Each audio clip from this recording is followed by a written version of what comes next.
With deep gratitude in our hearts for our spiritual master, Srila Prabhupada, let's dive deep into the divine journey of Bhagavad Gita.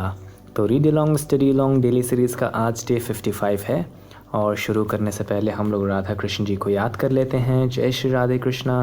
Vrindavan के राधा कृष्ण जी के दर्शन कर लेते हैं।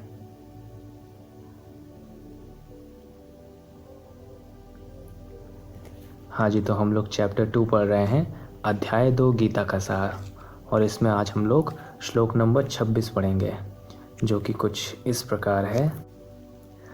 अथ चैनम नित्यजातं नित्यं वा मन्यसे मृतं तथापि त्वं महाबाहो नैनं शोचितुमर्हसि। इसका अर्थ है, किंतु यदि तुम यह सोचते हो कि आत्मा अथवा जीवन का लक्षण सदा जन्म लेता है तथा सदा मरता है, तो भी हे महाबाहु तुम्हारे शोक करने का कोई कारण नहीं है। हालांकि ये सच नहीं है कि आत्मा सदा जन्म लेता है सदा मरता है, लेकिन श्री कृष्ण जी बस अर्जुन को ये समझाना चाहते हैं कि अगर तुम ऐसा सोचते भी हो तो भी तुम्हें शोक करने की कोई ज़रूरत नहीं है।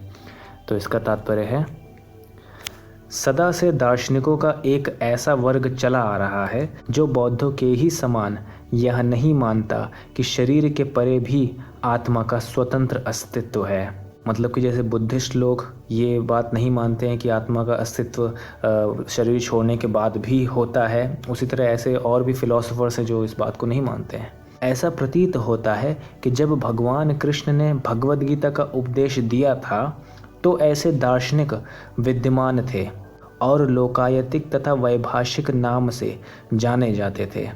ऐसे दार्शनिकों का मत है कि जीवन के लक्षण भौतिक संयोग की एक परिपक्व अवस्था में ही घटित होते हैं। आधुनिक भौतिक विज्ञानी तथा भौतिकवादी दार्शनिक भी ऐसे ही सोचते हैं। उनके अनुसार शरीर भौतिक तत्वों का संयोग है और एक अवस्था ऐसी आती है जब भौतिक तथा रासायनिक तत्वों के संयोग से जीवन के लक्षण विकसित हो उठते हैं। मतलब कि ऐसे द्वापर युग से भी ऐसे दार्शनिक आज तक के चले आ रहे हैं जो ये बिलीव करते हैं कि ये जो कॉन्शियसनेस है, ये जो लाइफ है, ये डेड मैटर से आया है, रासायनिक तत्वों से आया है, जो कि बिल्कुल गलत है। और ऐसे दार्शनिकों को समझाने के लिए श्रील प्रभुपाद जी ने एक बुक लिखी थी जिसका नाम है लाइफ कम्स फ्रॉम लाइफ, जिसमें श्रील प्रभुपाद जी ने अच्छे से एक्सप्लेन किया है कि कैसे ज़िंदगी से ज़िंदगी आती है। ज़िंदगी डेड मैटर से नहीं आती। Consciousness does not come from dead matter.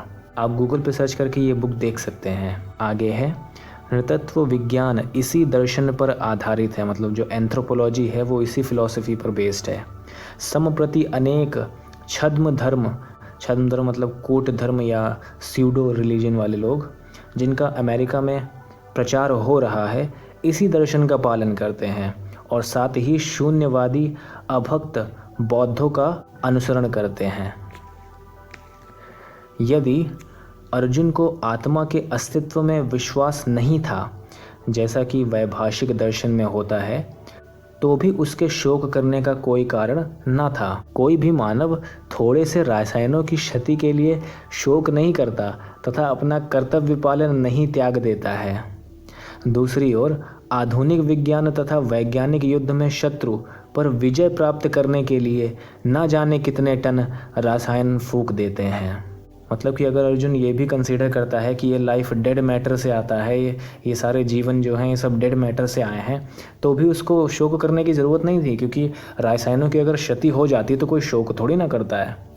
आगे है, वैभाषिक दर्शन के अनुसार आत्मा शरीर के क्षय होते ही लुप्त हो जाता है। अतः प्रत्येक दशा में चाहे अर्जुन इस वैदिक मान्यता को स्वीकार करता कि अणु आत्मा का अस्तित्व है, या कि वह आत्मा के अस्तित्व को अस्वीकार करता, मतलब नहीं स्वीकार करता, उसके लिए शोक करने का कोई कारण ना था। इन दोनों ही केस में उसको शोक करने की ज़रूरत नहीं थी।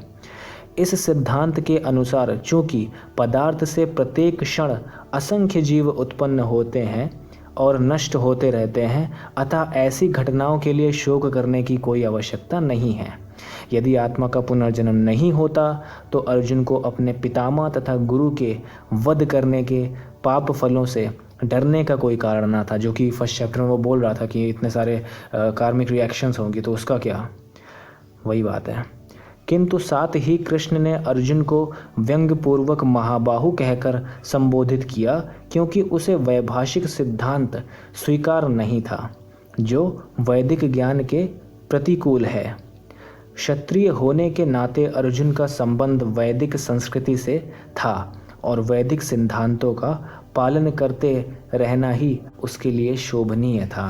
तो श्री कृष्ण जी ने अर्जुन को संबोधित करने के लिए जो महाबाहु शब्द यूज़ किया है, तो ये इसीलिए इम्पॉर्टेंट है क्योंकि वो इंडिकेट करना चाहते हैं कि तुम क्षत्रिय हो और तुम्हें तो वैदिक संस्कृति के बारे में मालूम होना चाहिए कि क्या सही है क्या नहीं, आत्मा कैसे एग्जिस्ट करता है कैसे नहीं करता है। तो इस तरीके से श्लोक नंबर 26 पूरा हुआ। तो अच्छी संगत करो, श्री कृष्ण जी का नाम लो या अपने भगवान का नाम लो, चैंट करो, हैप्पी रहो, chant and be happy. Hare Krishna. Thank you.